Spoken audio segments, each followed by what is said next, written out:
நீங்க பிள்ளைகள் என்றால் சிறு பிள்ளைகள் மாத்திரமல்ல, இளையோர்கள், வாலிபர்கள், உங்கள் தாய் தகப்பன் இப்போது உயிரோடு இருந்தால் நீங்களும் பிள்ளைகள், எல்லாருக்குமான ஆலோசனை. எத்தனை பேருக்கு வேணும்னு சொல்றீங்க? அல்லேலூயா சொல்லுங்க பார்க்கலாம். ஆமென். உங்க முன்னால கையே உயரல. ஹல்லேலூயா. சபையிலே பிள்ளைகள் முக்கிய பங்கு வகிக்கிறார்கள். ஆமென். நம்முடைய சபையிலா இருந்தாலும் சரி, எந்த சபையிலா இருந்தாலும் சரி, தேவன் உருவாக்கின சபையிலே பிள்ளைகள் என்பவர்கள் மிக மிக முக்கியம். ஆமென். முக்கியமான ஒரு அங்கத்தினர், ஒரு பகுதியினர். அல்லேலூயா. சொல்ல போனா அவங்க தான் மிகவும் முக்கியம். ஒரு மரத்தை நீங்க நடுறீங்க, அந்த மரம் நேரா வளரணும்னு சொன்னா அதை எப்போதிலிருந்தே கவனிக்க தொடங்கணும்? சொல்லுங்க. செடியா இருக்கும்போது என்ன செய்யணும்? அந்த மரத்தை கிளைகளை எல்லாம் நறுக்கி, அது சொல்ல நான் இப்படிதான் வளருவேன்னு சொல்லும். அந்த கிளை என்ன செய்யணும்? என்ன செய்யணும்? வளர்க்கணுமா? இல்லை, நறுக்கணும். அப்படிதானே? சில கிளை இரண்டாய் போகும், இல்லை ஒரு கிளை போதும், ஒரு வழி போதும், நீ வானத்தை பார்த்து வளர்ந்தா போதும்னு சொல்லி ஒரே ஒரு கிளையை, நல்ல பலமா இருக்கிற கிளையை விட்டுட்டு மிச்சம் எல்லாம் என்ன செஞ்சிருவோம்? கட் பண்ணிடுவோம். இது எப்போ செய்வோம்? முதல்லையே செய்வோம். அப்படித்தானே? அதை போல பிள்ளைகளுக்கு கொடுக்க வேண்டிய ஆலோசனை, அவர்களை நடத்த வேண்டிய வழி என்று சொல்லி வேதத்திலே மிக அழகாக சொல்லப்பட்டிருக்கிறது. இந்த காலத்திலே பிள்ளைகள் பெற்றோருக்கு கீழ்ப்படிவது என்பது மிகவும் அரிதான காரியமா இருக்கிறது. அப்படித்தானே? பெற்றோருக்கு கீழ்ப்படிதல் என்பது எல்லா கிறிஸ்தவ குடும்பங்களில் இருந்தாலும் சரி, ஆமென், தேவனை அறியாத குடும்பங்களா இருந்தாலும் சரி, பாருங்கள், பிள்ளைகள் பெற்றோருக்கு கீழ்ப்படிவது, அவர்களை மதிப்பது என்பது ரொம்ப அரிதான ஒரு காரியமா இருக்கிறது. ஆனால் தேவன் என்ன சொல்கிறார் பாருங்கள், பிள்ளைகளே, உங்கள் பெற்றோருக்கு கர்த்தருக்குள் கீழ்ப்படியுங்கள். இது என்னதான்? சொல்லுங்க.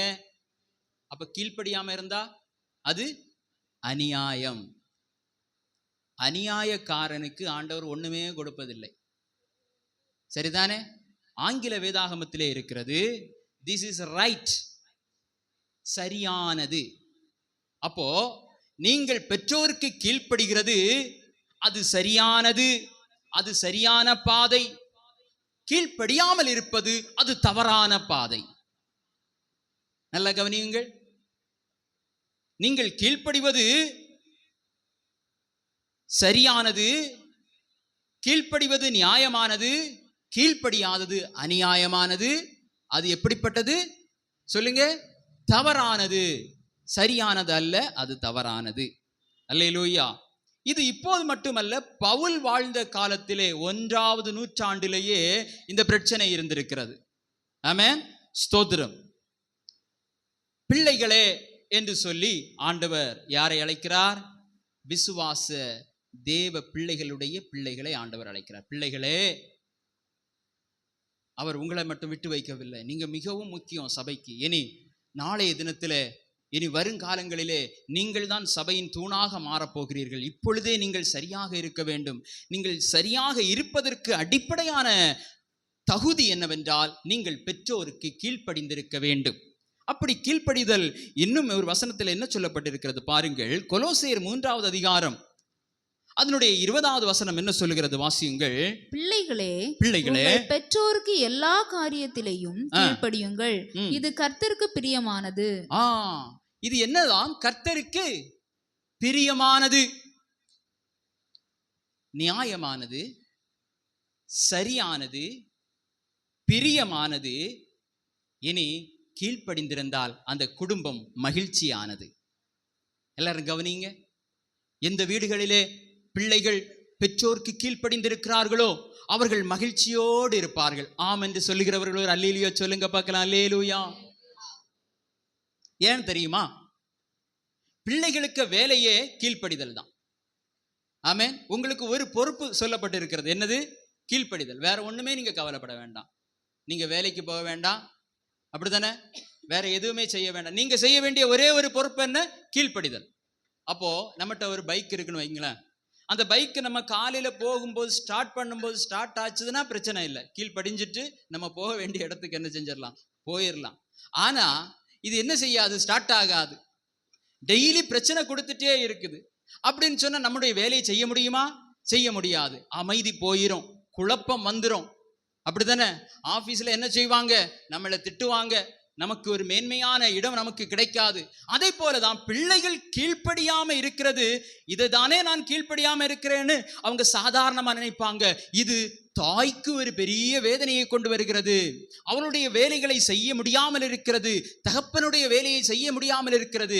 இதனாலே குழப்பம் வருகிறது, இதனாலே அமைதி குலைகிறது. ஆமென், அல்லேலூயா. அது ஆண்டவர் சொன்னார், நீங்க கீழ்ப்படிந்தா நியாயமா எல்லாமே நடக்கும், எல்லாமே மகிழ்ச்சியா இருக்கும், எல்லாமே சரியா இருக்கும். அப்போவே 1ஆம் நூற்றாண்டிலேயே இந்த குழந்தைகள் என்பவர்கள் உலகத்திலே பிரியம் கொண்டு பெற்றோரை எதிர்த்திருக்கிறார்கள். என்ன சொல்வார்கள் தெரியுமா? 2 வார்த்தையை நான் சொல்லுறேன், அதை நீங்க இனி உங்க வீட்டில் சொல்லக்கூடாது. 1வது வார்த்தை எனக்கு தெரியும். சொல்லுங்க, எனக்கு தெரியும்னு உங்க அப்பா அம்மாட்ட நீங்க சொல்லக்கூடாது. சொல்லுங்க, எனக்கு. ஆமா, உங்களுக்கு ஆலோசனை சொல்லும் போது முதல்ல அப்படித்தானே சொல்லுவாங்க, எனக்கு தெரியும் அப்படின்னு சொல்லுவாங்க, அப்படித்தானே? அப்ப எல்லாரும் கை தூக்குங்க பார்க்கலாம். எனக்கு தெரியும் என்று நான் சொல்ல மாட்டேன்னு சொல்றவங்க அல்லேலூயா சொல்லுங்க. அல்லேலூயா. ஆமா, அதான் உங்களுக்கு தெரியுமே. அடுத்தது, உங்களுக்கு எதுவும் தெரியாது. எனக்கு தெரியும். சொல்லுங்க, என்ன சொல்லுவாங்க? எனக்கு எல்லாம் தெரியும், உங்களுக்கு என்ன? இவ்வளவு அமைதியா இருக்கீங்க? ஆண்டவர் தீர்க்கதரிசனமாய் வார்த்தையை பேசுகிறாரா? அல்லேலூயா. இது நமக்கு மாத்திரமல்ல, உங்கள் குடும்பத்தை மாத்திரம் பார்த்து பேசுவதல்ல, எல்லா இடத்திலேயும் இருக்கிற பிரச்சனை இதுதான். அல்லேலூயா. பிள்ளைகளுடைய வாழ்வை தவறான பாதைக்கு கொண்டு போகிற சூழ்நிலை இதுதான். ஒரு குடும்பம் வளர்ச்சி அடைய வேண்டும், ஒரு குடும்பம் மகிழ்ச்சியா இருக்க வேண்டும், ஒரு குடும்பம் அழகா இருக்க வேண்டும் என்று சொன்னால் தாயும் தகப்பனும் இந்த உலகத்தில பிள்ளைகளை எப்படி பார்க்கிறாங்க தெரியுமா? அவர்கள் வாழ்க்கையே அதுதான். அந்த வாழ்க்கையே அப்படித்தானே? அந்த வாழ்க்கையே குழப்பமுடையதாய், மனதிற்கு ஏற்றதா இல்லாமல், மகிழ்ச்சியற்றதாக, சரியாக இல்லாமல் இருந்தால் அவர்கள் செய்ய வேண்டிய வேலை என்ன செய்ய முடியாது? செய்ய முடியாது. ஆணு சொல்ற பெற்றோரெல்லாம் ஒரு அல்லேலூயா சொல்லுங்க. அல்லேலூயா. இல்ல, அப்படி ஒண்ணும் இல்லை, எங்க பிள்ளைங்க நல்லா கீழ்ப்படுகிறாங்க. ஆமென். அப்போ வேதத்திலிருந்து இதற்கு நாம் ஒரு விடை கண்டுபிடிக்க போகிறோம். விசுவாசிகளுடைய தேவ பிள்ளைகள் நீங்கள் இப்படிதான் இருக்க வேண்டும். எதற்காய் நீங்கள் இப்படி இருக்க வேண்டும் என்று தெரியுமா? முதலாவது, உங்களுடைய பெற்றோர் மகிழ்ச்சி அடைகிறார்கள். 2வதாக, தேவன் பிரியப்படுகிறார். இப்படிப்பட்ட குடும்பத்தை தான் தேவன் விரும்புகிறார். அல்லேலூயா. அப்போ நீங்க தேவனிடத்துல ஒரு காரியத்தை கேட்பீங்க, ஆண்டவரிடத்துல ஜெபம் பண்ணுவீங்க, எனக்கு நல்ல மார்க் கிடைக்கணும், எனக்கு நல்ல ஞாபக சக்தி வேணும், நான் நல்ல ஆரோக்கியமா இருக்கணும், எனக்கு நல்ல ஞானம் வேணும்னு கேட்குறீங்க. இங்க பேசிக்ல ஒரு பிரச்சனை இருக்கிறது. என்ன? பெற்றோருக்கு கீழ்ப்படியாமை. பெற்றோருக்கு கீழ்ப்படியாமை அது அநியாயம், அது சரியானது அல்ல. அப்போ இங்கே ஒரு பிரச்சனையை வைத்து கொண்டு நம்முடைய விண்ணப்பத்தை ஏறெடுக்கும் பொழுது அந்த விண்ணப்பத்திற்கு என்ன செய்யாது? பதில் கிடைக்காது. அல்லேலூயா. அது தேவனுக்கு பிரியமானது. அப்போ நீங்க பிரியமான காரியத்தை, தேவனுடைய இருதயத்திற்கு ஏற்ற ஒரு காரியத்தை நீங்கள் செய்யும் பொழுது உங்களுடைய பெற்றோர் மகிழ்கிறார்கள், அதோடு தேவனும் அங்கே மகிழ்கிறார். குடும்பம் என்ற ஒரு அமைப்பை உருவாக்கினது யாரு சொல்லுங்க? தேவன். அல்லேலூயா. மனிதன் தனிமையா இருப்பது நல்லதல்ல, அவனுக்கு ஏற்ற துணையை உருவாக்குவோமாக என்று சொல்லி ஆண்டவராலே ஏற்படுத்தப்பட்டதுதான் இந்த குடும்பம் என்ற ஒரு அமைப்பு. ஆண்டவர் ஏற்படுத்தினதான இந்த அமைப்பு அமைதியாயிருக்க வேண்டும், மகிழ்ச்சியாயிருக்க வேண்டும், சரியாயிருக்க வேண்டும், ஒழுங்காயிருக்க வேண்டும். அல்லேலூயா. அவருடைய பார்வையிலே அழகாயிருக்க வேண்டும். கீழ்ப்படிதல் அழகு. அல்லேலூயா. சொல்லுங்க, கீழ்ப்படிதல் முக அழகு அல்ல, கீழ்ப்படிதல் தான் அழகு. ஆமாவா இல்லையா? சொல்லுங்க. அப்போ இன்னையிலிருந்து 2 காரியத்தை சொல்லக்கூடாது. என்னெல்லாம் சொல்லுங்க? எனக்கு எல்லாம் தெரியும், உங்களுக்கு எதுவும் தெரியாது என்ற வார்த்தையை இங்கே இருக்கிறதான விசுவாசிகளுடைய தேவ பிள்ளைகள் ஒருபோதும் சொல்லக்கூடாது. அல்லேலூயா. ஒரு வசனம் இருக்கிறது. என்ன? வாசியுங்கள். கேட்கிறதற்கு சொல்லுங்க பார்க்கலாம். அந்த வசனத்தை ப்ளே பண்ணுங்க. கேட்கிறதற்கு எப்படி இருக்கணுமா? ஆலோசனையை சொல்லும் போது கேட்கிறதற்கு தீவிரமாயிருக்கணுமா? பேசுவதற்கு எப்படி இருக்கணுமா? பொறுமையாயிருக்கணுமா? வாயை திறந்து பேசுவதற்கு முன்பதாக நம்முடைய இருதயத்திலே அந்த வார்த்தையை தியானித்து, இது சரியாயிருக்குமா? என்னுடைய பெற்றோரை கோபப்படுத்துமா? இது நியாயமான பேச்சுதானா என்று சொல்லி நன்றாய் யோசித்து பொறுமையாய் பேச வேண்டும். அல்லேலூயா. கேட்கிறதற்கு எப்படி இருக்க வேண்டும்? தீவிரமாய் கேட்க வேண்டும். கீழ்ப்படிவதற்கு தீவிரமாய் இருக்க வேண்டும். அல்லேலூயா. யாக்கோபு 1:19 வாசியுங்கள். ஆகையால் என் பிரியமான சகோதரரே, யாவரும் கேட்கிறதற்கு தீவிரமாயும், பேசுகிறதற்கு பொறுமையாயும், கோபிக்கிறதற்கு தாமதமாயும் இருக்க கடவர்கள். அல்லேலூயா. ஆனா கடைசியில உள்ளதா நமக்கு முதல்ல, அப்படித்தானே? முதல்ல கோபம், ரெண்டாவது என்ன செய்வாங்க? பேசுவாங்க, கடைசியில கேட்பாங்க. எல்லாம் தலைகீழ இருக்கிறது. அப்ப ஆண்டவர் சொல்லுகிற இந்த கட்டளை, நீங்கள் எப்படி இருக்க வேண்டும்? நீங்கள் எப்படி கீழ்ப்படிய வேண்டும்? நீங்கள் கேட்கிறதற்கு, உங்களுடைய தாயும் தகப்பனும் தருகிற ஆலோசனையை கேட்பதற்கு நீங்கள் எப்படி இருக்க வேண்டும்? தீவிரமுள்ளவர்களாய் கேட்க வேண்டும். கற்றுக்கொள்ளும் இருதயத்தோடு கேட்க வேண்டும். அல்லேலூயா. அவர்களுக்கு ஒன்றும் தெரியாது என்கிற எண்ணம் நமக்குள்ள இருக்கக்கூடாது. நல்லா கவனித்து பாருங்கள். இயேசுவை நாம் உதாரணமாக எடுத்துக்கொள்ளலாம். ஆமென். லூக்கா 2:51 வாசியுங்கள்.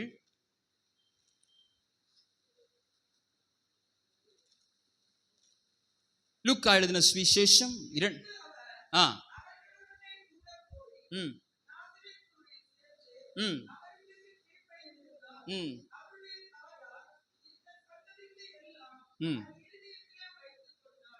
பாருங்கள், இயேசுவுக்கு மரியாளை விட, யோசேப்பை விட இந்த உலகத்தின் எல்லா காரியங்களும் தெரியும்.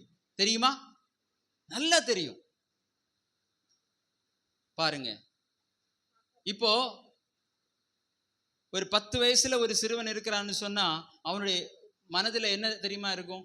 எனக்கு எல்லாமே தெரியும்னு நினைப்பான். ஆனா ஒரு 2 வருஷங்கள் கழியும் போது இன்னும் சில காரியங்களை கற்றுக்கொள்வான். 25 வயது ஆகும்போது, ஐயோ நான் இன்னும் கற்றுக்கொள்ள வேண்டுமே என்று சொல்லி நினைப்பான். 50 வயதான ஒரு நபரிடத்துல போய் கேளுங்க, அவர்கள் இன்னும் கற்றுக்கொள்ள வேண்டியது இருக்கும். அல்லேலூயா. ஆமென். அப்படித்தானே? ஒரு வேலை செய்கிறதா இருந்தாலும் சரி, அப்படித்தானே? இந்த உலகத்தின் பழக்க வழக்கங்களா இருந்தாலும் சரி, எதுவா இருந்தாலும் சரி, நல்ல ஞானமுள்ள ஒருவர் எப்படி இருப்பார் தெரியுமா? தன்னுடைய வாழ்க்கையில ஒரு நஷ்டம் வந்து விட்டது, ஒரு இழப்பு வந்து விட்டது, அல்லது ஒரு தவறை செய்து விட்டார் என்றால், இனி இப்படி செய்யக்கூடாது என்று சொல்லி அதிலிருந்து என்ன செய்வார்? அந்த வழியிலிருந்து விலகி நடப்பார். அப்படித்தானே?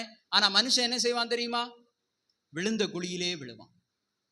இவன் யாரு தெரியுமா? சின்ன வயசுல எனக்கு தெரியும்னு சொன்னவன், உங்களுக்கு தெரியாதுன்னு சொன்னவன். ஆமென். அவன் போகிற வழி எப்படி இருக்கும் தெரியுமா? அவன் ஒருக்கா விழுந்தது மாத்திரமல்ல, அவனுடைய மதீன கேடு, அவன் திரும்பவும் அதே குழியில விழுவான். அதே நஷ்டம் அவனுக்கும் வரும். அதே கஷ்டத்தை திரும்பவும் அவன் அனுபவிப்பான். ஏன்னா எல்லாம் தெரிந்ததுன்னு சொல்றவனுக்கு ஒண்ணுமே தெரியாது. அப்படிதானே? அல்லேலூயா. ஹல்லேலூயா. இயேசுவை பாருங்கள். அவர் இந்த உலகத்தில் உள்ள எல்லா ராஜாக்களை காட்டிலும், ஞானிகளை காட்டிலும் அதிக ஞானத்தை உடையவராயிருந்தும் பெற்றோருக்கு கீழ்ப்படிந்திருந்தார். அல்லேலூயா. இங்க இருக்கிற பிள்ளைகளாகிய நீங்களும் நானும் இயேசுவை விட பெரிய ஆளா? இயேசுவை விட நமக்கு நல்ல ஞானம் இருக்கிறதா? ஆமென். அவர் எதுவரையிலும் கீழ்ப்படிந்தவராய் இருந்தார் தெரியுமா? மரணம் வரையிலேயும். அல்லேலூயா. அவர் பெரிய ஆளான உடனே, ஆமென், பெரிய மனிதரான உடனே, அதிசயங்கள் அற்புதங்களை எல்லாம் செய்த உடனே, மரித்தோரை உயிரோடு எழும்ப வைத்த உடனே அவருடைய பெருமையில அவர் போகவில்லை. அவர் கீழ்ப்படிந்தார், பிதாவுக்கு கீழ்ப்படிந்தார். அல்லேலூயா. ஏன் என்று தெரியுமா? கீழ்ப்படியாமல் இருப்பது அநியாயம். கீழ்ப்படியாமல் இருப்பது தவறான பாதை. இயேசு சரியான பாதையிலே சென்றார். இயேசு நியாயமான பாதையிலே சென்றார். இயேசு தன்னுடைய குடும்பத்தின் மகிழ்ச்சியை விரும்பினார். நீங்கள் உங்களுடைய குடும்பத்தின் மகிழ்ச்சியை விரும்புகிறீர்களா? தாயும் தந்தையும் மகிழ்ச்சியாக இருக்க வேண்டும், என்னுடைய சகோதரர்கள் மகிழ்ச்சியாக இருக்க வேண்டும் என்று விரும்புகிறீர்களா? நீங்கள் கீழ்ப்படிய வேண்டும். ஒருவேளை அவர்கள் சொல்லுகிற காரியத்தினாலே, அவர்கள் சொல்லுகிற ஆலோசனையின் அந்த கீழ்ப்படிதலினாலே உங்களுக்கு ஒருவேளை சில காரியங்கள் கிடைக்காமல் போகலாம். ஆமென். இயேசு இந்த உலகத்தில் வாழும்போது கூட உள்ள அவருடைய வயதில் உள்ளவர்கள் எல்லாம் தன்னுடைய தகப்பனுக்கு உதவி செய்யாமல், தாய்க்கு உதவி செய்யாமல் தெருவிலே சுற்றி கொண்டிருந்திருக்கலாம். ஆனால் இயேசு அப்படி அல்ல, தாய்க்கு கீழ்ப்படிந்திருந்தார். அல்லேலூயா, ஆமென். இப்போது நம்முடைய எண்ணம் எப்படி வருகிறது? என்னுடைய தாய் படித்தவர்கள் அல்ல, தந்தை படித்தவர்கள் அல்ல, அவருடைய ஆலோசனையை நான் கேட்க வேண்டியதில்லை, நான் படித்திருக்கிறேன், எனக்கு இப்போது நல்ல ஞானம் இருக்கிறது. இப்படிப்பட்ட எண்ணம் இருப்பது தவறான பாதை. இது அநியாயமான பாதை. தேவன் உங்களுக்கு உதவி செய்யவே முடியாது. அப்போ பேசிக் அடிப்படையிலே தாயும் தந்தையும் சொல்வதை நான் ஏற்றுக்கொள்வேன். கை வைத்துங்க பார்க்கலாம், அல்லேலூயா சொல்லுங்க பார்க்கலாம். ஏற்றுக்கொள்வேன்னு சொல்றவங்க, இவ்வளவு நாள் நீங்க ஏற்றுக்கொள்ளாம இருந்தா ஒண்ணும் இல்லை. இன்னைக்கு ஆண்டவருடைய வார்த்தை உங்களுக்கு நேராய் வருகிறது. உங்களுடைய குடும்பம் மகிழ்ச்சியா இருக்க வேண்டும், உங்களுடைய குடும்பம் அழகாக இருக்க வேண்டும். நீங்கள் விரும்புகிற அழகு வேறு. அல்லேலூயா. தேவனுடைய ஆசீர்வாதத்தினாலே வருகிறதான ஐஸ்வர்யத்தின் அழகுதான் அழகு. ஆமென். நாம் வேறே விதமான ஐஸ்வர்யத்தை நம்முடைய குடும்பத்திலே கொண்டு வர முயற்சி செய்கிறோம். அது எப்படி? பெற்றோருக்கு கீழ்ப்படியாமல், அவருடைய வார்த்தைக்கு நாம் அடங்கி நடக்காமல், வேறு விதமாக அவர்களுக்கு நாம் மகிழ்ச்சியை கொண்டு வர விரும்புகிறோம். அது தவறு. அல்லேலூயா, ஆமென், ஸ்தோத்திரம். பாருங்கள், எபேசியர் 2வது வசனத்தை வாசிங்கள். 6:2. உனக்கு நன்மை உண்டாயிருப்பதற்கும் பூமியிலே உன் வாழ்நாள் நீடித்திருப்பதற்கும் உன் தகப்பனையும் உன் தாயையும் கனம் பண்ணுவாயாக என்பதே வாக்குத்தத்தமுள்ள முதலாம் கற்பனையாயிருக்கிறது. பிதாக்களே, நீங்கள் போதும். அல்லேலூயா. 2வது வசனம் என்ன சொல்லுகிறது? உனக்கு நன்மை உண்டாயிருப்பதற்கும் பூமியிலே உன்னுடைய வாழ்நாள் நீடித்து இருப்பதற்கு. வாழ்நாள் நீடித்திருக்கிறதற்கு பொதுவாக என்ன செய்வாங்க? நல்லா சாப்பிடுவாங்க, அப்படிதானே? நல்லா சாப்பிடணும், நல்ல ஒர்க் அவுட் பண்ணணும், எக்ஸசைஸ் பண்ணணும், நல்ல நியூட்ரிஷன்ஸ் எல்லாம் எடுக்கணும். ஆனா வேதம் என்ன சொல்லுகிறது? அப்படி அல்ல. உனக்கு நன்மை உண்டாயிருக்க வேண்டுமா? பூமியிலே உன்னுடைய வாழ்நாள் நீடித்து இருக்க வேண்டுமா? நீ எக்ஸசைஸ் பண்ணாலும் உனக்கு நன்மை உண்டாயிருக்க போறதில்லை. நிறைய பேர் பாருங்க, உடற்பயிற்சி கூடத்தில் உடற்பயிற்சி செய்து கொண்டிருக்கும் போதே என்ன செய்கிறார்கள்? மரணம் அடைகிறார்கள். அப்படிதானே? ஆமாவா இல்லையா? ஓடிக்கொண்டிருக்கும் போதே ஹார்ட் அப்படியே ஸ்டாப் ஆயிருது. நன்றாயிருக்கிறார்கள், ஏதோ ஒரு நோய் என்று சொல்லுகிறார்கள். என்ன நோய்? கண்டுபிடித்த அரிய விதமான ஒரு கேன்சர். பாருங்கள், நன்றாய்தான் இருக்கிறார்கள். அப்போ உலகத்தில் உள்ள மற்ற எல்லா ஐஸ்வர்யத்தையும், தாய் தகப்பனுடைய ஐஸ்வர்யம், இவர்கள் சம்பாதித்த ஐஸ்வர்யம் எல்லாம் கை நிறைய இருக்கிறது. ஆனால் நம்முடைய சரீரத்திலே ஜீவன் இல்லை என்று சொன்னால் என்ன செய்ய முடியும்? பாருங்க, என்ன செய்ய முடியும்? ஒண்ணுமே செய்ய முடியாது. அது வேறு ஒருவருடையதாக மாறும் என்று வேதம் சொல்லி இருக்கிறது. ஆமென். அப்போ எவ்வளவு பணம் இருந்தாலும், எவ்வளவு ஐஸ்வர்யம் இருந்தாலும், நன்மை தேவனிடத்திலிருந்து வருகிறதான நன்மையை நாம் பெற்றுக்கொள்ள தகுதி உள்ளவர்களா இருக்க வேண்டுமா? அடிப்படையில் என்ன செய்திருக்க வேண்டும்? சொல்லுங்க, உங்க வாயை திறந்து கொஞ்சம் சொல்லுங்களேன். என்ன செய்யணும்? பெற்றோர்னா யாரு? தாய் தகப்பன். அல்லேலூயா. அப்போ 2வது என்ன கேட்கிறது மாத்திரமல்ல, என்ன செய்யணுமாம்? உன் தகப்பனையும் உன் தாயையும் கனம் பண்ணுவாயாக. அல்லேலூயா, ஆமென். அவர்கள் சொல்லுகிற ஆலோசனையை கேட்டு அதன் மூலமாய் உங்களுக்கு வருகிறதான மேன்மை, மற்றவர்கள் மூலமாக அவர்கள் காதுகளிலே கேட்கிறதான புகழ்ச்சி, அதுதான் கனம். நல்லா கவனிங்க. ஆமென், ஸ்தோத்திரம். அப்படித்தானே? சிலர் என்ன பண்ணுவாங்கன்னா, தன்னுடைய தாய் தகப்பன்கிட்ட எந்த விஷயத்தையுமே ஷேர் பண்ண மாட்டாங்க. யார்கிட்ட சொல்லுவாங்க தெரியுமா? நண்பர்களிடத்துல சொல்லுவாங்க. நல்லா கவனிங்க. நீங்க உங்க நண்பர்கிட்ட போய் பாரு நான் இப்படி ஆகும். அன்னைக்கு ரோட்ல நடந்து வரும் பொழுது ஒரு வண்டி என்ன இப்படி வேகமா வந்து என்னை இடிக்க பார்த்தது. நான் நல்ல காலம், நான் என்ன செஞ்சுட்டேன், அதுல இருந்து தப்பி வந்துட்டேன். அல்லது நான் அங்கே பள்ளிக்கூடத்துல இருக்கும் பொழுது, ஸ்கூல்ல இருக்கும் பொழுது எனக்கு திடீர்னு உடம்புக்கு முடியாம ஆயிடுச்சு, என்னதுன்னே தெரியல. அப்படி சொல்லி உங்களுடைய திக்கற்ற ஒரு சூழ்நிலை உங்க நண்பர்களிடத்துல சொல்லி பாருங்க, அவங்க உடனே மறந்துடுவாங்க. அப்படித்தானே? உங்களுடைய முடியாமையை, நீங்க பட்ட கஷ்டத்தை உங்களுடைய நண்பர்களிடத்துல நீங்க சொல்லி பாருங்க, அவங்க மறந்துடுவாங்க. அதே நேரத்தில் இப்படிப்பட்ட பாடுகளை, இப்படிப்பட்ட திக்கற்றான சூழ்நிலைகளை உங்களால் என்ன செய்ய முடியாது என்று ஆமென் வருகிற அந்த சூழ்நிலை, அந்த பிரச்சனை, அந்த ஆபத்துக்களை அவரிடத்திலே சொல்லும் பொழுது, இல்லது சிலர் சொல்லுவாங்க, இந்த மனுஷன் என்ன மிரட்டிட்டார், இந்த மனுஷன் என்ன துரத்துகிறார், இதெல்லாம் சொல்ல மாட்டாங்க, நண்பர்களிடத்துல சொல்லுவாங்க. நண்பர்கள் மறந்து விடுவார்கள். ஆனா தாய் தகப்பன் சொல்லும் பொழுது அவர்கள் ஒருபோதும் மறப்பதில்லை. இது இந்த பிரச்சனை ஏன் வந்தது என்று பார்ப்பாங்க. அப்படித்தானே? இந்த பிரச்சனைக்கு காரணம் என்ன என்று சொல்லி பார்ப்பாங்க. இந்த பிரச்சனை இனிமேல் வரக்கூடாது என்று தன்னுடைய வேலைகளை விட்டுவிட்டு அந்த இடத்திற்கு சென்று அந்த பிரச்சனையை தீர்த்து வைப்பார்கள். ஆமான்னு சொல்றவங்க அல்லேலூயா சொல்லுங்க பார்க்கலாம். அல்லேலூயா. இதுதான் தாய் தகப்பன் ஆண்டவர் ஏற்படுத்தின அமைப்பு, பாதுகாவல். ஆமென். பாதுகாவல் என்ற ஒரு பெரிய வேலி. இந்த வேலியை உடைத்து வேற ஒன்று வர முடியாது. ஆனால் இவர்கள் என்ன சொல்கிறார்கள், இதை நாங்கள் கேட்க மாட்டோம், எங்களுக்கு தெரியும், உங்களுக்கு தெரியாது என்று சொல்வார்கள். அல்லேலூயா. ஏன் நம்மால் தேவனுடைய ஆசீர்வாதத்தை பெற்றுக்கொள்ள முடியவில்லை? நம்முடைய ஜெபத்திற்கு பதில் வரவில்லை. நாம் தேவனுடைய பார்வையிலே சரியான ஆமென் பாதையிலே போகவில்லை. தேவனுடைய பார்வையிலே அநியாயமான காரியத்தை செய்கிறோம், அவருக்கு பிரியமான காரியத்தை செய்யவில்லை. ஹல்லேலூயா. எனவே உங்களுக்கு என்ன பிரச்சனை இருந்தாலும் சரி, ஆமென், உங்களுக்கு என்ன கஷ்டம் இருந்தாலும் சரி, உங்க நண்பர்கிட்ட சொன்னா அந்த நேரத்தில் அப்படியான்னு கேட்டுட்டு விட்டுருவாங்க. பெற்றோரிடத்துல சொல்லுங்க, சரியான தீர்வு கிடைக்கும். ஒரு பிரச்சனைக்கு ஆமென் சிறிய பிரச்சனையா இருக்கும்போது சொல்லிட்டீங்கன்னா அது உடனே முடிஞ்சிடும். ஆனா பெரிய பிரச்சனை ஆகும் வரைக்கும் வெயிட் பண்ணிட்டு இருந்தீங்கன்னா அது பெரிய பிரச்சனையில கொண்டு போகும். ஆமாவா இல்லையா?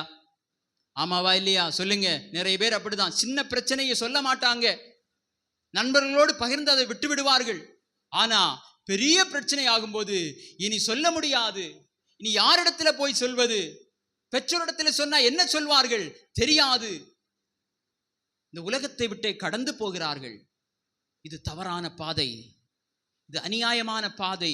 குடும்பத்திலே மகிழ்ச்சி இல்லை, குடும்பத்திலே அமைதி இல்லை. பாருங்கள். எனவே எதுவாயிருந்தாலும் ஆண்டவர் உங்களுக்கு தந்ததான பாதுகாவலர்கள் யாரு சொல்லுங்க? அம்மாவும் அப்பாவும் யாரு? உங்களுக்கு தந்த பாதுகாவலர்கள். அவர்களை மீறி வேறு யாரும் உங்களை தொட முடியாது. ஒருவேளை பயமுறுத்தலாம், உங்களை மிரட்டி பார்க்கலாம். ஆமென். நீங்கள் இவர்களுக்கு கீழ்ப்படிந்திருக்கும் பொழுது தாயும் தகப்பனும் அதற்கு மேலாக தேவனும் இருந்து உங்களை பாதுகாப்போடு வழி நடத்துவார்கள். அல்லேலூயா சொல்லுங்க பார்க்கலாம். அல்லேலூயா சொல்ல பார்க்கலாம். ஆமென். பொல்லாங்கள் உங்கள் மேல கண் வைப்பதில்லை, ஒருவேளை கண் வைத்தாலும் ஆமென் அவனுடைய அம்புகள் ஒன்றும் உங்களை சேதப்படுத்துவதில்லை. அப்போ கீழ்ப்படிதல் நியாயமானது, சரியானது, அது மகிழ்ச்சியானது. யாருக்கெல்லாம் மகிழ்ச்சியானது? பெற்றோருக்கு, தேவனுக்கு, உங்களுக்கும் மகிழ்ச்சியானது. ஹல்லேலூயா. ஆமென். ஸ்தோத்திரம். இஸ்ரவேல் ஜனங்கள் தேவனுடைய வார்த்தையின்படி கேட்காமல் ஆமென் என்ன செய்தார்கள்? முறுமுறுத்தார்கள், அவருடைய வார்த்தைக்கு கீழ்ப்படியவில்லை. 40 ஆண்டுகள் வனாந்திரத்துல சுற்றிட்டே இருந்தாங்க. ஆமாவா இல்லையா? பாருங்க. சொன்ன வார்த்தையை கேட்காததுனால, தேவன் சொன்ன வார்த்தையை கேட்காததுனால 40 வருடங்கள் சுற்றி கொண்டே இருந்தாங்க. ஆனா யோசேப்பு பாருங்க, தன்னுடைய தகப்பனுடைய வார்த்தையை கேட்டு அவருக்கு கீழ்ப்படிந்திருந்தான். தன் தகப்பன் என்னெல்லாம் சொல்லுவாரோ கீழ்ப்படிந்திருந்தான். ஆனா ஒருவேளை நீங்க நினைக்கலாம், அவர் யோசேப்பு கீழ்ப்படிந்திருந்ததுனால தானே சகோதரர்கள் குழியில தூக்கி போட்டாங்க, இப்படிப்பட்டதான சிறையிருப்பெல்லாம் அவருக்கு வந்தது. ஆமா, ஆனா கடைசியில தேவனுடைய திட்டம் என்ன? எகிப்தில ராஜாவை போல மாற்றினார். அல்லேலூயா. ஆமென். ஸ்தோத்திரம். ஆனா இப்போ உள்ள யோசேப்பு என்ன சொல்லுவாங்க? ஆமென். என்னுடைய தகப்பனாலே தான் நான் இந்த நிலைக்கு ஆனேன், என்னுடைய தாயாலே தான் நான் இந்த நிலைக்கு ஆனேன், இப்படிப்பட்ட தாழ்வான சூழ்நிலைக்கு அவர்கள் தான் காரணம். இல்லை, நீங்கள் இயேசுவை போல மரண பரியந்தம் அவருக்கு கீழ்ப்படிந்திருந்தால் தேவனுடைய மேலான திட்டத்தை நாம் அறிந்து கொள்ளலாம். அல்லேலூயா. அவர் ஏற்ற வேளையிலே நம்மை உயர்த்தும் வரைக்கும் எப்படி இருக்க வேண்டுமாம்? அவருடைய பலத்தை கரத்தில் அடங்கி இருக்க வேண்டும். அல்லேலூயா. அப்ப கீழ்ப்படிந்திருக்க வேண்டும், அடங்கி இருக்க வேண்டும். அல்லேலூயா. ஆமென். எல்லாருக்கும் இப்ப இருக்கிறதான ஒரே பிரச்சனை என்ன தெரியுமா? எங்க அம்மாவுக்கும் அப்பாவுக்கும் கல்வி அறிவு கிடையாது, அவ்வளவு படிக்கல, நான் நல்லா படிச்சிருக்கிறேன், எனக்கு நல்லா ஞானம் இருக்கு. இல்ல, இது ஞானம் அல்ல. ஆமென். உலக கல்வி ஞானம் அல்ல. ஹல்லேலூயா. கவனிங்க, உலக கல்வி ஞானம் அல்ல. இதற்கு மேலான ஞானத்தை தேவன் ஆமென் ஒவ்வொரு பெற்றோருக்கும் கொடுத்திருக்கிறார். அல்லேலூயா. அவர்கள் சிறு பிள்ளையா இருக்கும்போது எப்படி இருந்தார்களோ தெரியாது, ஆனால் பெற்றோர் என்ற ஒரு அதிகாரத்தை தேவன் கொடுக்கும் பொழுது இருவரையும் ஆண்டவர் ஆசீர்வதித்து கொடுக்கிறார். அல்லேலூயா. இருவரையும் ஆசீர்வதித்து அவர்களுக்கான தாளந்துகளை கொடுக்கிறார். இந்த பிள்ளைகளை தேவனுடைய பாதையிலே, இந்த உலகத்தை, பாவமான உலகத்திலிருந்து இவர்களை மீட்டுக் கொள்ளும்படியான ஒரு பாதுகாவலர்களாக ஆண்டவர் அப்படி ஒரு அபிஷேகத்தை கொடுக்கிறார். அபிஷேகம்னா என்ன? நல்லா கவனிங்க. சாலோமோன் தாவீதை ராஜாவாய் அபிஷேகம் பண்ணினார். அதை போல படித்தவர்களா இருந்தாலும் படிக்காதவர்களா இருந்தாலும், பணக்காரரா இருந்தாலும் ஏழையா இருந்தாலும், அழகுள்ளவர்களா இருந்தாலும் அழகு இல்லாதவர்களா இருந்தாலும், எல்லா பெற்றோரையும் ஆண்டவர் ஆமென் அபிஷேகித்திருக்கிறார். அவர்களுக்கு வரங்களை கொடுத்திருக்கிறார், நல்ல ஞானத்தை கொடுத்திருக்கிறார். அல்லேலூயா. இனி வருங்காலத்திலே வருகிறதான பிரச்சனைகளை நினைவு கூர்ந்து தொலைநோக்கு பார்வையோடு எப்படி செய்ய வேண்டும் என்ற காரியங்களை அவர்களுக்கு ஆண்டவர் உள்ளுணர்வாக கொடுத்திருக்கிறார். அல்லேலூயா. ஆமென். ஸ்தோத்திரம். நாம் முடிக்க போகிறோம். கீழ்ப்படிதலினாலே வருகிறதான ஆசீர்வாதங்கள் என்ன? ஒன்று பாருங்கள், நீடித்த வாழ்வு கிடைக்கும். நாம் வாசித்தோம். ஆண்டவர் சொல்லுகிறார், வாக்கு பண்ணி நமக்கு பிள்ளைகளுக்கு சொல்லுங்க, உனக்கு நல்ல நீடித்த வாழ்வு கிடைக்கும் நீ கீழ்ப்படிந்தா. இரண்டாவது, குடும்பத்திலே அமைதி உண்டாகும். ஆமென். கீழ்ப்படிதல் கொண்ட பிள்ளைகள் இருக்கும் குடும்பங்களிலே சண்டைகள் குறைவாயிருக்கும், எதிர்ப்புகள் குறைவாயிருக்கும். அல்லேலூயா.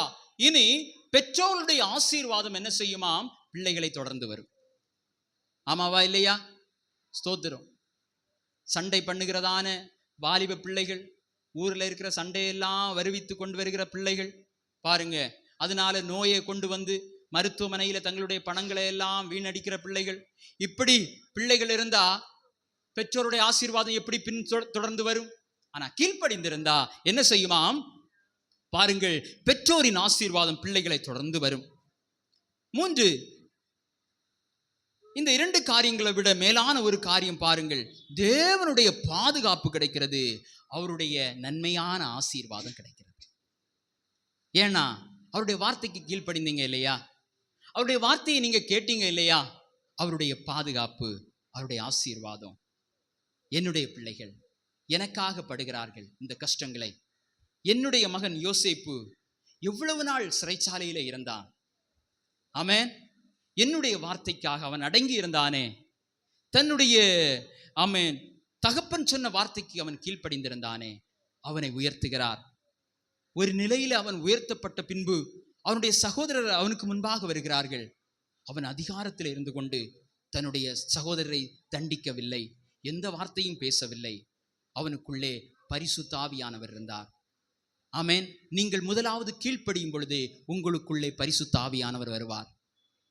நீங்கள் செய்கிற காரியங்கள் எல்லாம் சரியாயிருக்கும், நீங்கள் செய்கிற காரியங்கள் நியாயமாயிருக்கும். ஆமென். ஆண்டவர் உங்களுக்கு கற்றுத் தருவார்.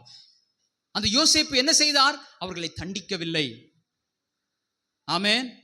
பாருங்கள், இந்த எகிப்தின் கொடுமைகள் எல்லாம் உங்களுடையது என்று சொன்னார்.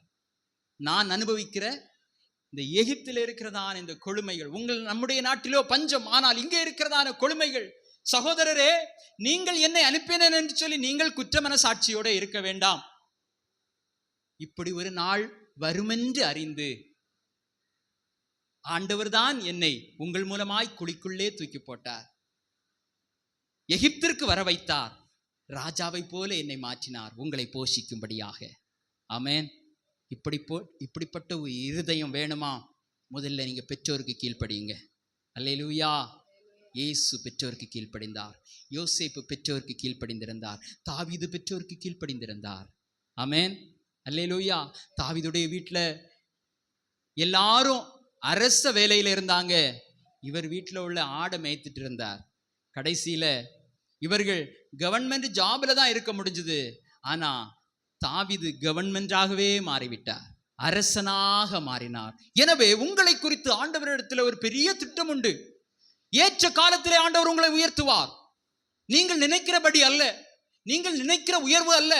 நீங்கள் நினைக்கிற உயர்விலே வேதனை இருக்கும், அது உங்களுக்கு தெரியாது.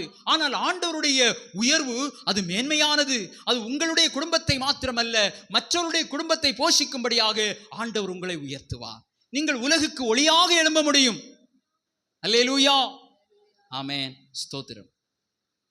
சரி, பிள்ளைகளுக்கு ஆண்டவர் சொல்லுகிற வார்த்தை, நீங்கள் பெற்றோரை அன்போடு நேசிக்க வேண்டும், அவருடைய வார்த்தையை கேட்க வேண்டும். ஆமென். தேவனுடைய வார்த்தையை மறக்காமல் பின்பற்ற வேண்டும். எதையும் நாம் கேள்வி கேட்கலாம். ஆனால் எப்படி கேட்கணும்? மரியாதையோடு கேட்கணும். என்ன சொன்னாலும் என்ன செய்வாங்க? நான் எதுக்கு செய்யணும்னு கேட்பாங்க. அப்படி அல்ல, நீங்க கேள்வி கேட்கலாம், ஆனால் மரியாதையோடு கேட்கணும். பிள்ளைகளுக்கு சொல்லுகிற அறிவுரை என்ன? நீங்கள் பெற்றோரை நேசியுங்கள், அவருடைய வார்த்தையை கேளுங்கள், தேவனுடைய வார்த்தையை மறக்காமல் பின்பற்றுங்கள். எதையும் கேள்வி கேட்கலாம், ஆனால் எப்படி கேட்க வேண்டும்? மரியாதையோடு கேட்க வேண்டும். பெற்றோர்களுக்கு ஆண்டவர் சொல்லுகிற ஒரு அறிவுரை, அதை மாத்திரம் நம்ம முடித்து விடலாம். வாசித்து பாருங்கள். கீழ்ப்படிதலுக்கு முன் நம் வாழ்க்கை பிள்ளைகளுக்கு எப்படி இருக்க வேண்டும்? முன்மாதிரியாக இருக்க வேண்டும். நம்முடைய வார்த்தைகள், நம்முடைய செயல்கள், நம்முடைய பழக்க வழக்கங்கள். ஆமென். பிள்ளைகளுக்கு முன்னால நம்முடைய வாழ்க்கை முன்மாதிரியா இருக்கணும். நீ பொய் பேசாத அப்படின்னு சொல்லிட்டு பெற்றோர் என்ன செய்வாங்க? ஆஹா, என்ன பொய் உண்ட, நல்ல பொய் பேசுவாங்க. ஆனா நீ என்ன செய்யக்கூடாது? பொய் பேசக்கூடாது. இவங்க பொய் பேசிட்டு பொய் பேசின பிள்ளையை போட்டு அடிப்பாங்க. அப்படிப்பட்ட பெற்றோர் உண்டு. அப்போ நீங்கள் முன்மாதிரியா இருக்க வேண்டும். உங்களுடைய வார்த்தைகள், உங்கள் செயல். இன்னும் ஒன்று, அநேக வீடுகளில் இப்படி ஒரு பழக்கம் உண்டு பாருங்கள். தன்னுடைய பிள்ளைகளை உயர்வாகவும் மற்ற பிள்ளைகளை தரம் தாழ்த்தியும், அல்லது தங்கள் குடும்பங்களை உயர்வாகவும் மற்ற குடும்பங்களை தரம் தாழ்த்தியும் பிள்ளைகளிடத்திலே பேசுகிற வழக்கங்கள் உண்டு. ஆமென். இந்த பிள்ளைகள் வளரும் போது ஆமென், இவர்களும் இப்படித்தான் இருப்பார்கள். மற்றவர்களுக்கு பகிர்ந்து கொடுக்கிற, மற்றவர்களை நேசிக்கிற, மற்றவர்களை சமமாய் வழிநடத்துகிறதான எண்ணம் இவர்களுக்கு இருக்காது. ஆண்டவர் உங்களுக்கு தருகிற ஆலோசனை என்ன? தங்களுடைய பிள்ளைகளை உயர்வாகவும் மற்ற பிள்ளைகளை தாழ்த்தியும் பேசுகிறதான வார்த்தைகளை பேசக்கூடாது. அல்லேலூயா. எல்லோரையும் ஒன்று போல நேசிக்க, எல்லோருக்கும் மற்ற குடும்பங்களை, மற்ற பெற்றோரை அவர்கள் அப்படி, இவர்கள் இப்படி, அவர்கள் அதை பற்றி சொல்லவே கூடாது. ஆமென். ஏனென்றா நீங்க கற்றுக் கொடுக்க வேண்டிய நிலையில இருக்கிறீங்க. நீங்க சொல்ற நல்ல காரியங்களை கேட்கிறாங்களோ இல்லையோ, ஆனா நீங்க சொல்லுகிற தவறான காரியங்களை அவர்கள் ஏற்றுக்கொள்வார்கள். நீங்கள் சொல்லுகிற வார்த்தைகளை பேசுவார்கள். ஆமென். அல்லேலூயா. எனவே நீங்கள் முன்மாதிரி உள்ளவர்களாக இருக்க வேண்டும். ஆமென். நீதிமொழிகள் 22:6 என்ன சொல்லுகிறது பாருங்கள். நீதிமொழிகள் 22வது அதிகாரம் 6வது வசனம். பிள்ளையானவன் நடக்க வேண்டிய வழியிலே அவனை நடத்து, அவன் முதிர் வயதிலும் அதை விடாதிருப்பான். ஆமென். நடக்க வேண்டிய வழி ஒரே ஒரு வழிதான் இருக்கிறது. அது வேதத்திலே தேவன் சொல்லுகிற இந்த ஆலோசனை, ஒரே வழி. ஆமென். நிறைய பேர் இப்படிதான் மற்ற பிள்ளைகளை எல்லாம் தப்பு தப்பா பேசி சொல்லி கொடுத்துருவாங்க. அவங்க கூட சேரக்கூடாதுன்னு சொல்லுவாங்க, அவங்க அப்படிதான் சொல்லுவாங்க. இதெல்லாம் அவங்க ஏற்றுக்கொள்வாங்க. ஆனா நல்லா 2 வார்த்தையை சொன்னா அதை ஏற்றுக்கொள்ள மாட்டாங்க. தப்ப டக்குன்னு பிடிச்சிருவாங்க, சரியை பிடித்துக் கொள்ள மாட்டாங்க. எனவே நீங்கள் முன்மாதிரி உள்ளவர்களாக இருக்க வேண்டும். வளர்க்க வேண்டிய வழி, அந்த வழியிலே அவர்களை நடத்த வேண்டும். சரி, முடிவாக கீழ்ப்படிதல் என்பது எல்லா பிள்ளைகளுக்கும் அடிப்படையாக தேவைப்படுகிற ஒன்று. ஆமென். ஸ்தோத்திரம். இது குடும்பத்தினுடைய அஸ்திபாரமாக இருக்கிறது. கீழ்ப்படிதல் என்கிறதான அஸ்திபாரத்திலே தான் ஒவ்வொரு குடும்பமும் ஆமென் கட்டப்பட வேண்டும். கணவனுக்கு மனைவி கீழ்ப்படிந்திருக்க வேண்டும், பெற்றோருக்கு பிள்ளைகள் கீழ்ப்படிந்திருக்க வேண்டும், இவர்கள் எல்லாரும் சேர்ந்து தேவனுக்கு கீழ்ப்படிந்திருக்க வேண்டும். இப்படிப்பட்ட ஒரு பேஸ்மெண்ட், ஒரு ஃபவுண்டேஷன், ஒரு அஸ்திபாரத்தின் மேலே தான் ஒவ்வொரு குடும்பங்களும் கட்டப்பட வேண்டும். இதை தான் தேவன் விரும்புகிறார். இப்படிப்பட்ட குடும்பங்கள் மகிழ்ச்சியாயிருக்கும். ஆமென். இப்படிப்பட்ட குடும்பங்களிலே ஆமென் பிசாசுனுடைய தொந்தரவு போராட்டங்கள் இல்லை, பிலிசூனியங்கள் ஒன்றும் செய்ய முடியாது. இங்க பேஸ்மெண்ட் யாரு? அஸ்திபாரம் கிறிஸ்துவா இருக்கிறார். இங்கே யாரு இருக்கிறா? கிறிஸ்து இருக்கிறார். இந்த வீடுகளில் இந்த பிரச்சனைகள் ஒன்றும் வராது. அல்லேலூயா.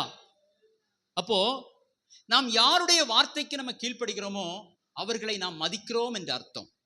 யாருடைய வார்த்தைக்கு நாம் கீழ்ப்படியவில்லையோ அவர்களை மதிக்கவில்லை என்று அர்த்தம். என்னுடைய கற்பனைகளை கைக்கொள்கிறேன் என்று சொல்லியும் சொல்லுங்க, என்னிடத்தில் அன்பா இருக்கிறேன் என்று சொல்லியும் என்னுடைய கற்பனைகளை கைக்கொள்ளாதவன் எப்படிப்பட்டவன்? அவன் பொய்யனாயிருக்கிறான். சொல்லுவாங்க நான் உங்களை நேசிக்கிறேன்னு சொல்லுவாங்க, ஆனா அவங்க சொல்லுகிற வார்த்தையை கேட்க மாட்டார்கள். இவர்கள் பொய்யர்கள். ஆமென், ஸ்தோத்திரம். தேவனுடைய வார்த்தைக்கு கீழ்ப்படுகிற பிள்ளைகள் யாராயிருந்தால் இந்த உலகத்திற்கு ஒளியாக மாறுவார்கள். எல்லாரும் சேர்ந்து ஒரு ஜெபத்தை சொல்லலாமா? எல்லாரும் பிள்ளைகள் எல்லாம் கவனிங்க. ஆண்டவரே சொல்லுங்க, ஆண்டவரே எங்கள் இருதயங்களை பணிவுள்ள இருதயங்களாய் மாற்றும். பணிவுள்ள, ஆமென், எங்கள் இருதயங்களை பணிவுள்ள இருதயங்களாய் மாற்றும். பெற்றோரை மதிக்கவும் உம் வார்த்தைக்கு கீழ்ப்படிவதற்கும் ஏற்றவர்களாய் எங்களை மாற்றும். சொல்லுங்க, பெற்றோருக்கு கீழ்ப்படியவும் உம்முடைய பெற்றோரை மதிக்கவும் உம்முடைய வார்த்தைக்கு கீழ்ப்படுகிறவர்களாய் எங்களை மாற்றும். நாங்கள் கீழ்ப்படிதல் உள்ள தலைமுறையினராய் மாறட்டும். சொல்லுங்க, எல்லாரும் கைகளை உயர்த்துங்க. பிள்ளைங்க எல்லாம் கை உயர்த்துங்க. நாங்கள், பிள்ளைகள் எல்லாம் கை உயர்த்துங்க. நாங்கள் கீழ்ப்படிதல் உள்ள தலைமுறையினராய் மாறட்டும். ஆமென். இந்த சந்ததி கீழ்ப்படிதல் உள்ள சந்ததி என்று பெயர் எடுக்க வேண்டும். அல்லேலூயா. ஆமென், ஸ்தோத்திரம். எங்கள் குடும்பங்களை ஆசீர்வதியும். சொல்லுங்க, கையை உயர்த்துங்க. பிள்ளைங்க எல்லாம் கையை உயர்த்துங்க. எங்கள் குடும்பங்களை ஆசீர்வதியும். சத்தமா சொல்லுங்க. ஆசீர்வாதம் வேண்டாமா? பிள்ளைங்க எல்லாம் எழும்புங்க. பிள்ளைகள் எல்லாம் எழும்புங்க. ஆமென், ஸ்தோத்திரம். இந்த ஜெபத்தை உங்களுடைய உள்ளத்தின் ஆழத்திலிருந்து சொல்லுங்க. ஆமென், ஸ்தோத்திரம். ஆண்டவரே எங்கள் இருதயங்களை, சத்தமா சொல்லுங்க, எங்கள் இருதயங்களை பணிவுள்ள இருதயங்களாய் மாற்றும். பெற்றோரை மதிக்கவும் உம் வார்த்தைக்கு கீழ்ப்படிவதற்கும் ஏற்றவர்களாய் மாற்றும். நாங்கள் கீழ்ப்படிதல் உள்ள தலைமுறையினராய் மாறட்டும். எங்கள் குடும்பங்களை ஆசீர்வதித்து ஒற்றுமையுடன் நடத்துவீராக. ஆவிக்குரிய கீழ்ப்படிதலை எங்கள் ஒவ்வொருவருக்கும் போதிப்பீராக. இயேசுவின் நாமத்தில் ஜெபிக்கிறோம். ஆமென். கண்ணை மூடி வச்சிருந்தவங்க எல்லாம் ஒரு அல்லேலூயா சொல்லுங்க பார்க்கலாம். அல்லேலூயா. ஆமென். ஒரே ஒரு ஆத்துமா கண்ணை மூடி வைத்திருக்கிறது. ஸ்தோத்திரம். ஜெபம் பண்ணும்போது கண்ணை மூடணும்னு அவசியம் இல்லை. ஏன் தெரியுமா கண்ணை மூடுறோம்? நம்முடைய சிந்தனை சிதறாம இருக்கிறது. அல்லேலூயா. எல்லாரும் எழுந்து நிற்கலாமா? ஆமென்.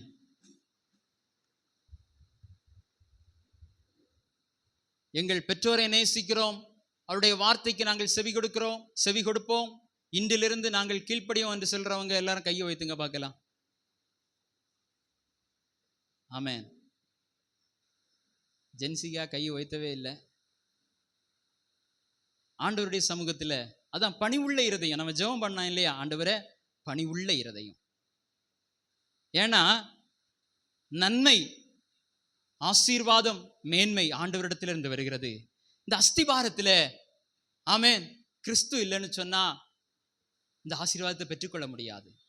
நீங்க படிச்சிருப்பீங்க,